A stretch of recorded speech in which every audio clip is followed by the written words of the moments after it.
Hey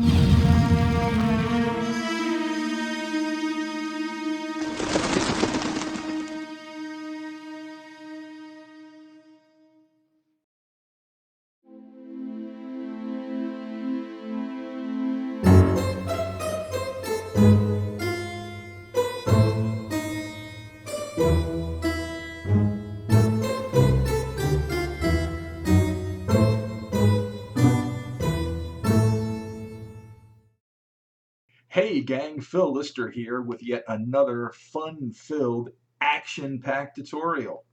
And today we're going to be working in Photoshop. That's right, you heard me correctly, Photoshop. Now I realize that a lot of modelers may not have any use for Photoshop, but then again, uh, well, quite frankly, I see some photos on Facebook and other social media sites that could probably benefit from a little help within Photoshop. And Photoshop is one of those software programs that is as easy or as difficult as you want it to be.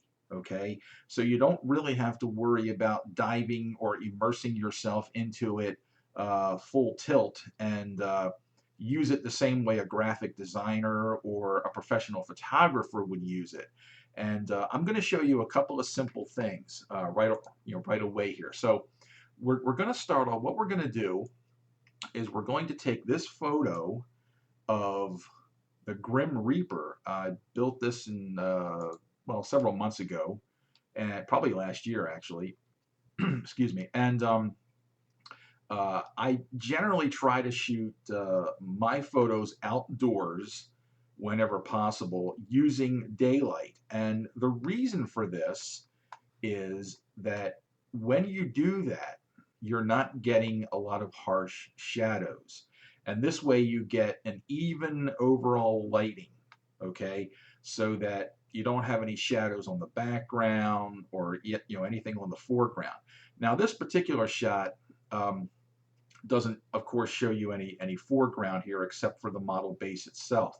But as you can see, there's plenty of background here. And most of the time, of course, I use a neutral background if I'm just going for a plain, studio type shot. But if I want to turn this into something, let's say, for example, I'm doing a virtual diorama. That's what I like to call them. I always like to try to merge scale photography, or rather scale modeling and photography into one medium. It's two things that I really enjoy the most. So what I'm actually going to do here is we're going to replace the background, and we're also going to change the lighting on the model somewhat. Now, this was shot with no lighting setups whatsoever. This was shot it was shot outdoors under daylight, not direct sunlight. Uh, Preferably, if you're going to shoot outdoors, an overcast day actually works the best and gives you the best possible lighting. So this shot is really ideal because the lighting is fairly even across the model. There are no harsh shadows or highlights, with the exception of here on his skull. On the forehead here is a little bit bright, but we're going to take care of that. So the first thing we need to do is, and if you notice, of course, the photo is sitting right here on the desktop, and over here inside the layers palette, you'll notice an image as well. Okay, see where the cursor is moving, and it's labeled background, because anytime you put a single flat image into Photoshop, this is what happens to it. It goes right into here as a background, and you'll notice the little padlock symbol. Okay, now there's a couple of different ways you can remove the background from a photo. And I'm going to show you a couple of different versions here, a couple of different ways. The first thing is working with the palette over here. I'm going to turn off the padlock. Now, you'll notice that as soon as I clicked on the padlock, the background became a layer. Okay. Now that means simply I can take this image now and I can move it around like this. And this particular part of the image is called an alpha channel because there's really nothing there. Okay. If you want to think in terms of uh, if when it comes to working in layers, okay, that's what you do. You simply change everything to layers, and you'll always end up with what's called an alpha channel as your quote unquote background. Okay. So what we're going to do is basically, with this as a layer, we can come over here to the tool palette to the left of the screen, and we come down here to the magic wand tool. And once you select the magic wand tool, you can come into here, and you'll notice up here at the top too, there's something called tolerance. Now, depending on the different tones, in other words, if there was anything on the image that was even remotely orange, you would want to turn this down. We're going to try turning it up first to 50, and we're going to see what happens. If I click in the background here, okay, now you'll notice I have the moving marquee is pretty much staying within the background. Okay, there's really nothing on the image that is indicating that it's picking up anything within the image. But of course, it's only on this one side. It's here, here, not on this side, because we have his sickle or scythe or whatever, which is basically dividing the image. So what I could do easily, and of course down here you'll notice it is picking up some of the groundwork, okay, down here at the bottom. So what I'm going to do is we're going to deselect this. I'm going to hit Control D on my keyboard and deselect that. I'm now going to change the tolerance. I'm going to move that down to 30, and let's see what happens. Okay, now you'll see I'm not picking up any of the ground down here. But now what's happened is, because this color here is that much different from this, it's not picking this up very well. It's not going all the way over here, is it? That's because I've turned the tolerance down to try to hold the groundwork here. So I'm going to deselect that. I'm going to change the tolerance back up. Well, first let's go to 40. Let's try 40. Okay. That's a little better, isn't it? Now we're holding the groundwork. We've got a little bit of cleanup here to do and a little bit up here. But this is actually looking pretty good because, again, I'm not picking up any of the image. I have the background isolated. So at this point, because we have turned this into a layer and we have this selected, I can hit delete on the keyboard. Now, as you can see, I have deleted that background, and all you can really see is the alpha channel. So what I'm going to do now is I'm going to hit Control D again. I'm going to deselect that. I can now, if I hit Control and the plus sign at the top of the keyboard, I can enlarge the image. I can now go down here toward the bottom, using it, again, using the magic wand tool. I can go into here and I can delete this. Now, I'm not too worried about the groundwork, and I'll tell you why.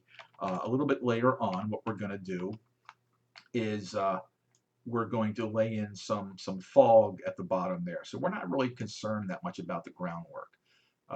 Okay, now working on this side of the image and keeping the tolerance at 40, I'm going to click the magic wand tool against the background. And here again, okay, I'm picking up the background, and as you can tell, it's much cleaner. So again, I'm going to hit delete. We're going to remove that. I'm going to hit Control Delete, or Control and D for delete. And now I've isolated this little part. Again, I'm going to hit delete, and I'm going to get rid of that. Then I'm going to move to this section. And again, it's very clean. The color is very even. The lighting is even. So it's having no problem selecting that whole area. And then under his arm here, we're going to hit delete there. We're going to go inside of here, hit delete. So now we can begin to isolate all these little areas here, see? So we can delete the background, because again, we've changed the image from a background to a layer. So once that happens, it's almost like peeling an onion. We can then strategically delete areas of the background that we want to get rid of. And we go into here. And again, I'm not really overly concerned about any of this, because we're going to lay some fog in down there. Okay, so now as you can see, we have completely eliminated the background. Now, many times, depending on the tolerance, this is generally going to leave you with a very hard edge. And that hard edge may or may not be desirable. And in something like this, you want to soften it a little bit. You really don't want a hard, sharp edge anywhere around here. Now, the way in which you soften it is if we go over to the layers palette, and if I put the cursor over the little image here, I'm holding down Control, and I click that. If you notice, what's happening now is we have now selected every area of the image, because there again, remember, it's on an alpha channel. So anything within the photograph that we did not delete as a part of the image is there. It's there, and we can select it. And by holding the cursor over this, holding Control, and clicking on this little thumbnail image, we can now isolate, or we can select all of the image. Okay, now once you have that selected, we can now go up to Select, and we go down to Modify. And what we're going to do is we're going to go to Feather. And here we're going to change this. Well, let's start with 2 and see what happens. So we're going to select that. Okay. Now we're going to go up again to Select. We're going to go to Modify, and we're going to go to Contract. Because now what we're going to do is we're going to move in a couple of pixels. Now let's go with 2. Okay. And now the marquee is actually moved in toward the image. Okay, you can see where the dotted line is now. If you look carefully, you'll notice that the moving marquee is now on the inside of where the image is. That's how much it's going to choke it. So when we go back, and now what we're going to do is we're going to hit Control, Shift, and I for inverse. So what we've done is we have now basically we've selected the background, even though there's really no background there. And once you do that, once you hit inverse, you can now hit delete. And that has now removed some of those pixels, and it has softened that edge just slightly. Okay, so now we have just the image against an alpha channel. As you can see here, I can move it all around, and there's nothing else there.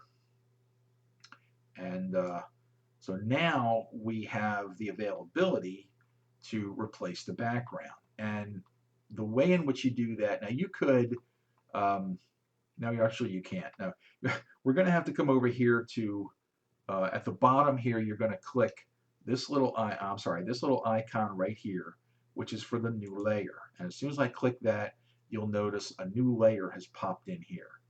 So what you're going to want to do is you're going to want to move this layer. So you click and drag it underneath of your image. So now your new layer is here.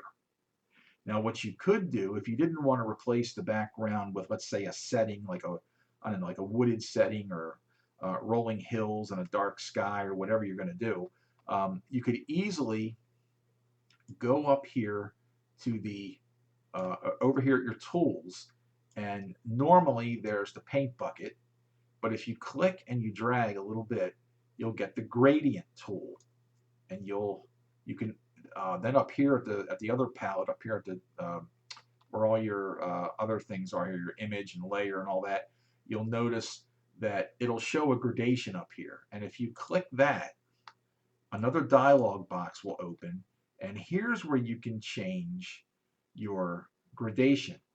And just to show you how it works, I'm going to click this one here, and I'm going to hit OK.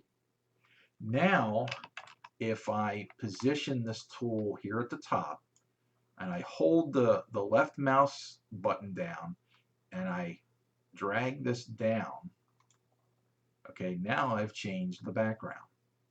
Okay, and of course you can change the colors. You know, you can, if you open up the palette, you can change these. You can change the purple to, let's say, a black. click OK, go to the orange. You can change the orange to a blue or even a red. Okay, you can even change the gradation effect by clicking and dragging this, so you'll get more black in the image, or you can click and drag this one for more red. So let's say I want a little bit more black and not quite as much red, then I click OK. Then I go back here, holding down the left mouse button and dragging the mouse down.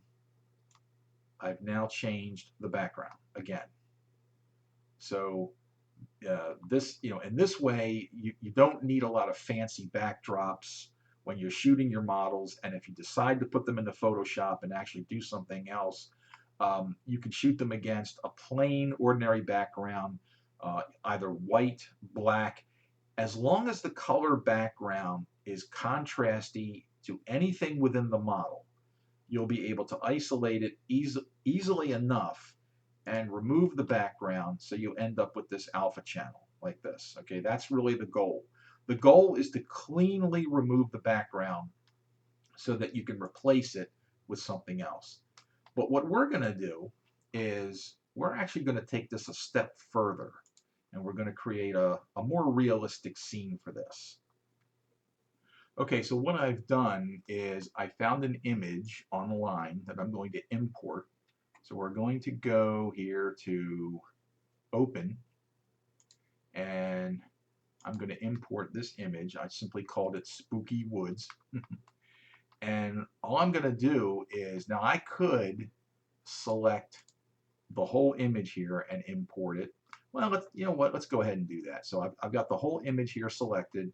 So this is on the other side here, and then this is a separate image. So I've selected the whole thing. So in other words, when you import the image, it's going to come in with no marquee around it at all and as a background, because this is always the default setting.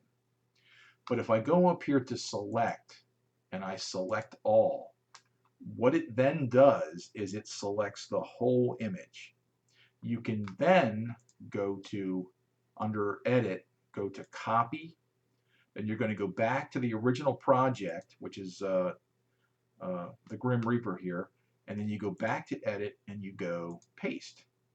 And you'll notice how the new image came in, and it's right under this image. You know what? We're gonna get rid of this gradation layer here, so we're gonna trash that one.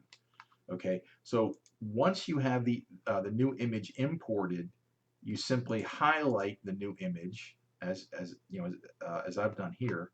Then you can simply go in and you can simply enlarge it. And all you have to do is just simply drag a corner and pull it like this until you have it large enough. Okay, so here's our new image with the spooky forest in the background. Okay, and we're going to click OK. So there's the new image. Now, typically, because of focal distance and things like that, your background would not normally be in focus like this. It could be, depending on if this was actually shot this way, and this was a life-size individual, it could be in focus. However, we're going to soften it a little bit, as though the focal point is, or the focus is strictly here on the figure. And if this was shot with a large lens opening like at f2 or f1.8, odds are this would be out of focus somewhat. So again, with this bottom layer being selected, we're going to go up to Filter, we're going to go down the Blur, and we're going to go to Gaussian Blur. And as you can see, if you look in the little preview box, you can see how it's blurred. And we could probably turn this down just a little bit, something like that. And we'll hit OK. All right. Now we're getting somewhere. Now we've got a really fairly decent backdrop in there, and we can continue to work with it a little bit more. As a matter of fact, what I really wanted to do was, it looks to me like there's a little bit more light coming through on this side of the image, okay? Because over here it looks maybe a little bit darker, okay? So by shifting this and opening up this area a little bit further and allowing, you know, more of that light to become visible, obviously there would be more light, sort of like a rim light on him, because the light would be hitting his back and then possibly falling to the side. But we also have this tree to contend with here. So what we're going to do is we're going to highlight the top layer here, and then we're going to duplicate that. So we're going to make sure this is highlighted. We're going to click and drag this down to the new layer, and we're going to duplicate that layer. Okay, now what we're going to do is, and again, there are several ways of even doing this, but we're going to create this, we're going to turn this into a more of a highlight layer. So the first step is we have to go up here to Image, go down to Adjustments, and then over to Curves. And since this background image has a lot of blue in it, it's obviously supposed to be at night. When we come over to here, we're going to, first we're going to turn up all the colors, because it's still if you'll notice, the channel is on RGB, which stands for red, green, blue, and we're going to turn this up just a little bit. We're then going to go into the channels, and we're going to go to the blue channel, and we're going to crank it up even a little bit more. And as you can see, the overall image ends up with a lot more blue in it. So now we click OK. Now we're going to turn off this top layer for a minute. We're going to then highlight the second layer, which again is just a duplicate of the top layer. Now we're going to go up to Image. We're going to go down to Adjust, Curves again. Only this time what we're going to do is we're going to turn it down a little bit. We're going to make the image just a little bit darker overall. So this way the whole thing just gets a little bit darker, not a whole lot. Okay. Now we're going to turn this one back on. We're going to highlight the top layer, the one that has all the blue added. We are now going to go over to the eraser tool. Here in the tool palette, down here just under the cloning tool, and then there's the history brush. This is the eraser. Make sure you've got the eraser tool, and we need to adjust the size on this. If you go to the keyboard, the brackets symbols on the keyboard, and you hit the left bracket, it'll make the tool smaller. If you hit the right side bracket, it'll make it larger. So we're just going to make it smaller, about like that. We're going to leave the opacity at 100. So that means that whatever we're erasing, we're completely erasing. Maybe make it a little bit smaller. And we're going to start here at the top. And again, the uppermost layer is selected, because here what we're going to do is we're going to remove most of that highlight from this side of the image. We're going to leave it on the left side because, again, the highlight would fall to that side of the image. Okay, so we're just going to remove everything else here, as you can see. Remove that uppermost layer here, but we're going to leave it. As you'll notice, I'm not moving the eraser tool all the way to the edge. I'm leaving a little bit there on the left side, but I am removing it everywhere else. Okay, all the way across here. All right. Now this may do the trick depending on the contrast and all that, but if you'll notice, you don't really see too much of a difference yet, do you? I'm also removing it here, but when I go up to this tombstone here, and what I'll do is I'm going to remove the background for just a second here, and I'll show you more clearly what I'm doing. So I'm leaving this here. I'm also going to make this a little bit smaller, and I'm going to remove most of it from here, okay, because I want it on that side of the branch, and I'm going to leave that one alone, okay, all right, okay, and we're going to go back. Let's go turn the background on. Um, we may still have to augment that some, or we can actually even duplicate it. Duplicate that side again, and then what we can do is we can merge these two. So if I were to select this layer, holding Control on the keyboard, and then also selecting this layer, okay, I have both layers selected at the same time. Now I can go up to Layer, go down to Merge Layers. If I was to select Flatten Image, that would automatically select all the layers and flatten the entire image. All I want to do is merge these two layers together. So I hit Merge Layers. Okay, now I have both those layers as one, and I can even change the transfer mode if I so desire. I can lighten it, so I can go to light. This is linear dodge. I'm adding. So now if I go up here to image and adjust, I'm going to try brightness and contrast. So if I up the brightness level, look at that. You notice that, let me cancel this out. I'll enlarge this a little bit and look at, oops, look at this area here. When I go up here, go to adjustment, brightness and contrast, watch this area along here when I turn the brightness up. See that? See how that makes that much brighter? Of course, what it's actually doing too is it's sort of washing this out. So we might want to turn this back just a little bit. But you'll notice how the brightness and even the color is being picked up some. I can even go back to adjustments and go to vibrance, and that might help with the color. Okay, just like that. All right, we're going to reduce the size a little bit now.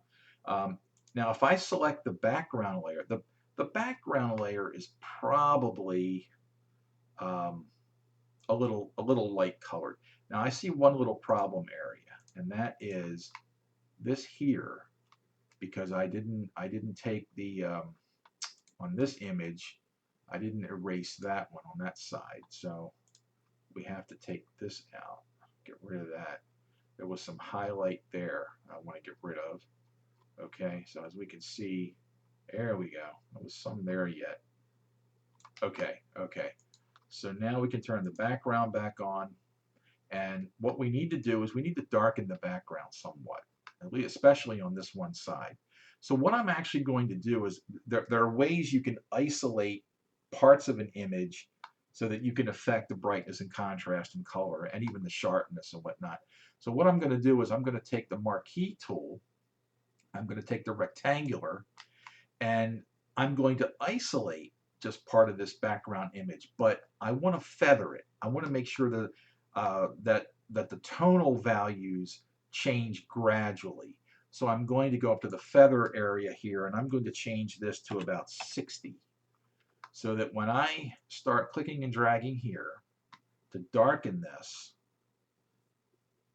okay, it's going to feather that area. Now, as long as the background is selected and I have the marquee here, I can then go up to adjust, and I can go to curves, and now I can darken this some. See that? Okay, I can really take this down big time. All right. Okay, now if I hit Control Shift and I've now inversed it. So now I can affect this side, but not as much, because again, there's that highlight there. So I don't have to darken it as much, but I can bring it down some. Okay, there we go.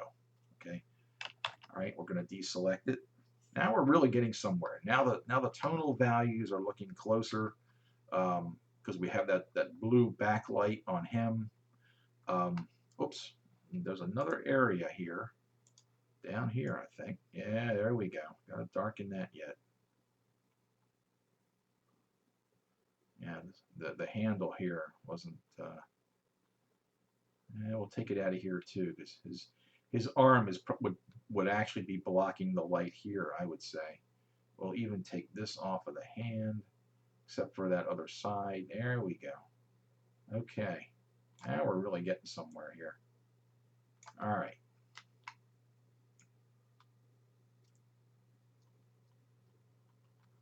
Okay. All right. So now we've got that done. Okay. Now what we're going to do is we're going to import some fog. So I know where the fog layers are. I think I know. I have to go back. I store a lot of my model pictures on one particular hard drive, and I just have to find the right folder. Sometimes that's easier said than done. Okay, so now we have this fog image. Okay, really doesn't matter a whole lot what resolution everything is in, because all you're really doing, I mean, fog is so organic anyway, and you're going to use the marquee tool, and you're going to go, within the image, and just select part of the image. And again, you'll notice that the rectangle has become almost an oval because I have the feather turned up so high. But as long as you have that in there, you can go to Edit, Copy, go back to your image, hit Paste, and now you'll see that the image is there. And all we got to do is just enlarge this like this, bring it down here like so, and we can, actually, I'll tell you what, we can move this one toward the background, okay, and then we can even take it up a little bit bigger like this.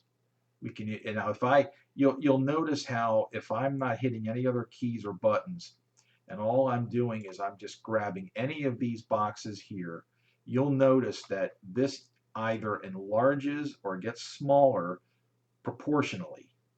Now, if I was to hold down Shift and move any of these, you'll notice how I can now change the proportion of these things.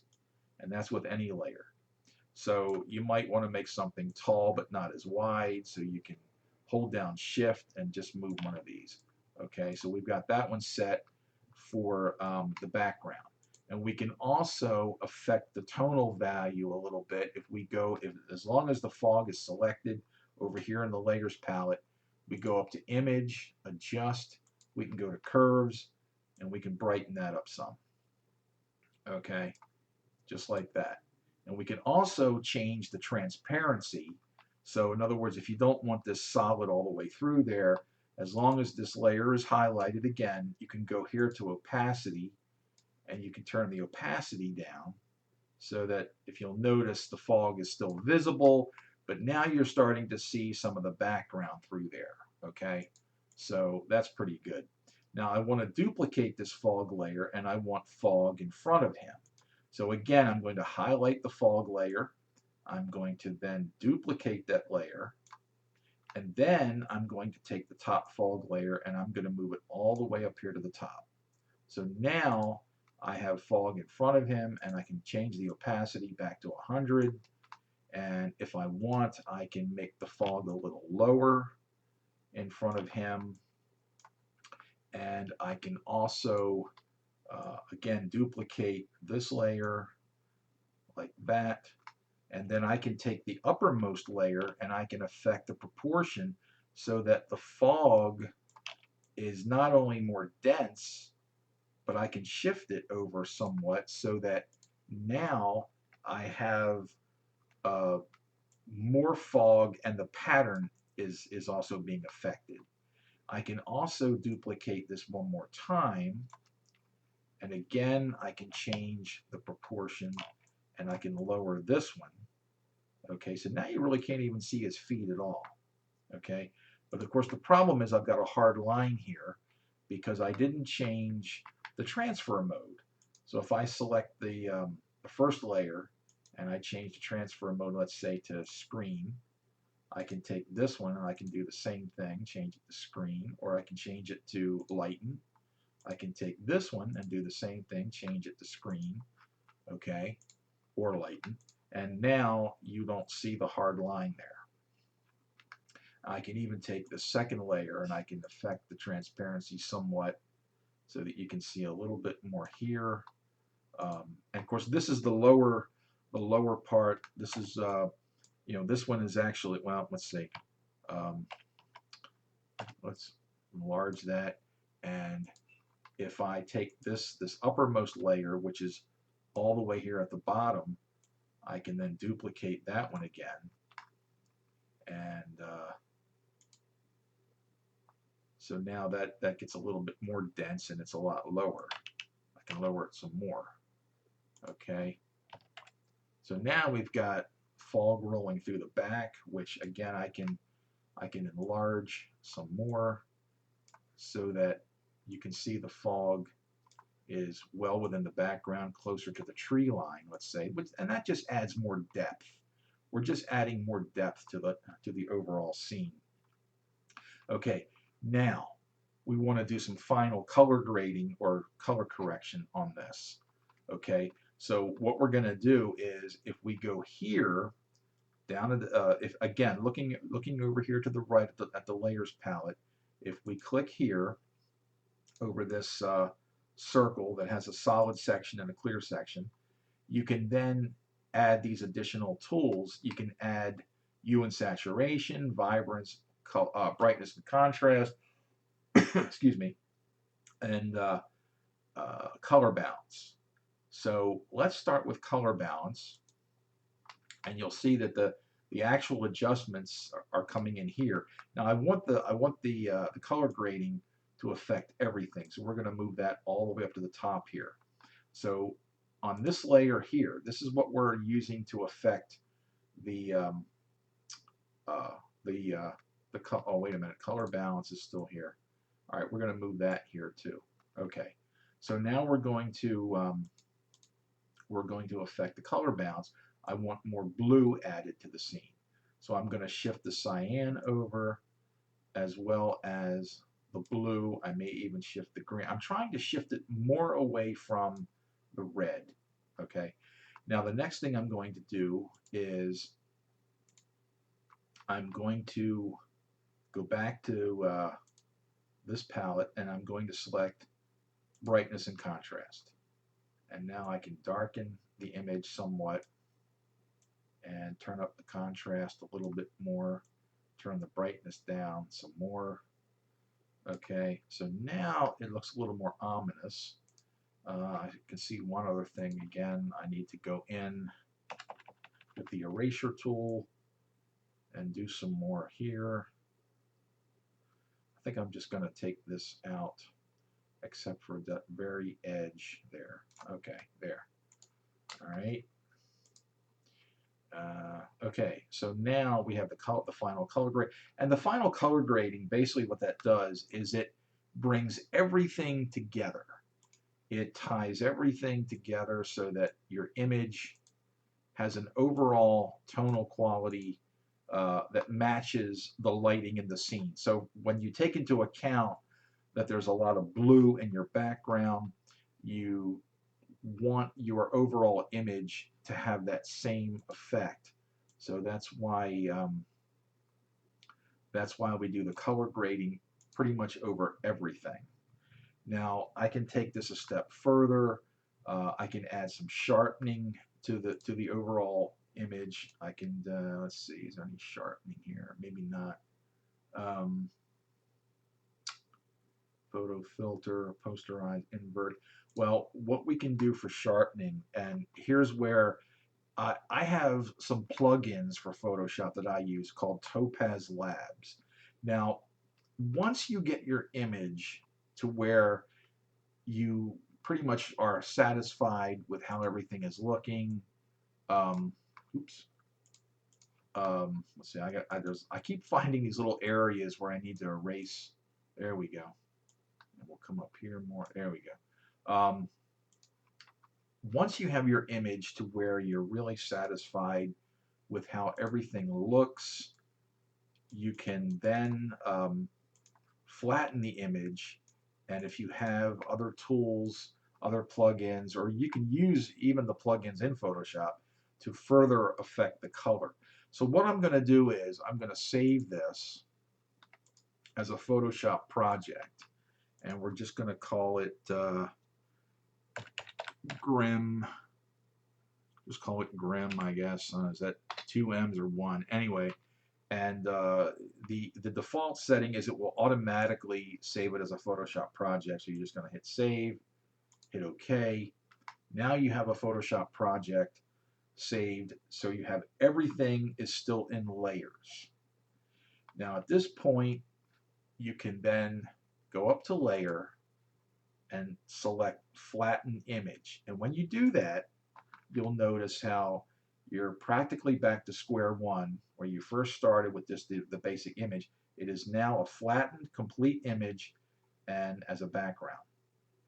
Now, like I was saying before, I have Topaz Labs filters, a bunch of them, and I can use these to further refine my image and give this thing all sorts of different looks. So what I'm going to do though, before I do any of that, is I'm going to duplicate this flattened image, and I'm going to apply all these additional filters to the uppermost layer. So once I have this selected, I can then go to filter. I'm going to go down to the first. I have Topaz Labs filters here, and then I have Topaz Studio. That's a kind of a different setup. But I'm going to start here and show you what's capable inside of Topaz Labs. So the first thing I'm going to select is Adjust. And when this opens up, you'll notice that you have a bunch of presets over here. So you can click on all these various presets and then go into these, and you can select any of these presets, and you'll notice right away when you highlight one of them, you'll get these different looks, and it's really awesome. I mean, some of these looks are just phenomenal, and you can go through and select any of these presets to give you just what you're looking for. And even if you don't exactly like what they're supplying, let's say for example, I really like this one, but let's say I want to further refine this in some way. I can then come over here and I can use any of these adjustments to affect how the image will look.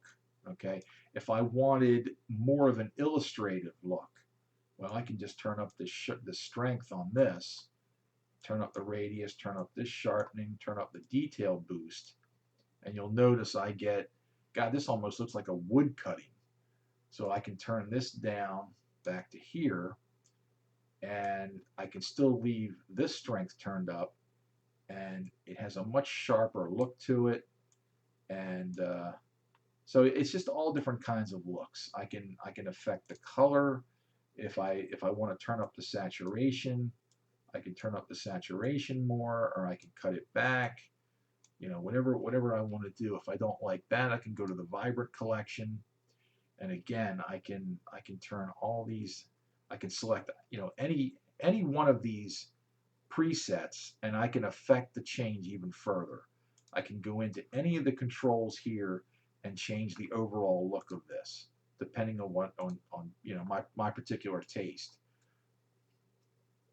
I can even select the color negative, cross process.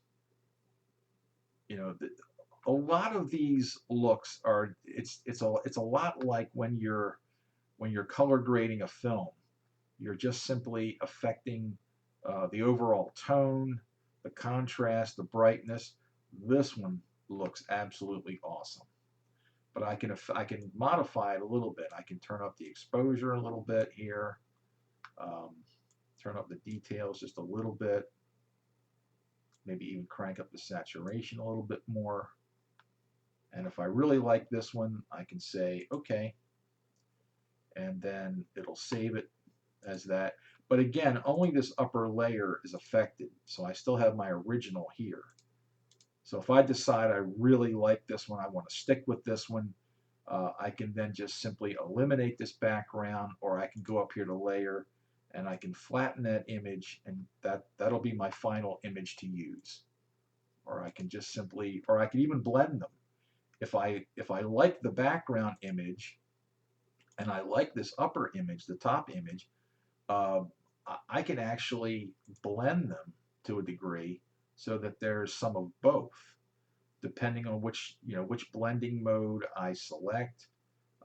Or I can simply change the opacity of that upper layer so that some of the bottom layer comes through, and I'm still retaining that color grading and all those details in that upper layer as well. So I can just use the upper layer, or I can use a mix of the two, or I can simply go with the original color graded layer. So it really just depends on your taste and what you're looking to do. Now, I realize that I've probably touched on a few things here that may leave some questions. It may be a little bit confusing. Perhaps I should have even started off with just a simple how to use Photoshop tutorial. But again, I really didn't go into a lot of things in depth. Um, and this basically was just meant to show you, I guess you could say it was kind of a general overview of what's possible inside Photoshop. Even some simple, uh, color correcting. If you have an old photo and for example, that when you shot the photo, the colors just weren't correct.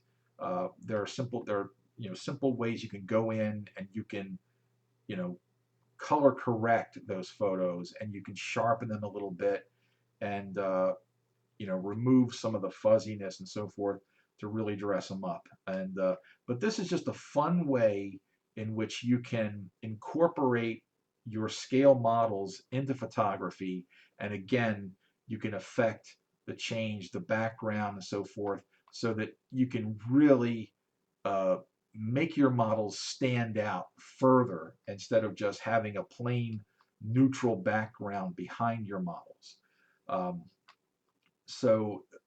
again, this just adds a little bit of a twist to the whole model photography thing, and I hope and I encourage all modelers to at least try it. You can go to the Adobe website and you can try Photoshop. You don't have to spend money right away. As a matter of fact, for those of you who aren't too familiar with how Adobe conducts business these days, but you used to be able to buy their software. Well, for about the last 6, 7 years, they only now lease their software. So you have to pay a monthly fee um, to use it legitimately, but I want to say Photoshop is something like maybe $30 a month. And of course, I realize that even $30 a month is a lot of money for a program that you may only use on occasion. But there is another software program available. It's called GIMP. And GIMP, it's spelled just like it sounds. It's GIMP, and it is completely free. There's no strings attached. You can download GIMP and use it just like Photoshop. But again, there's no monthly fee, there's no service fee of any kind. It is total and absolute freeware.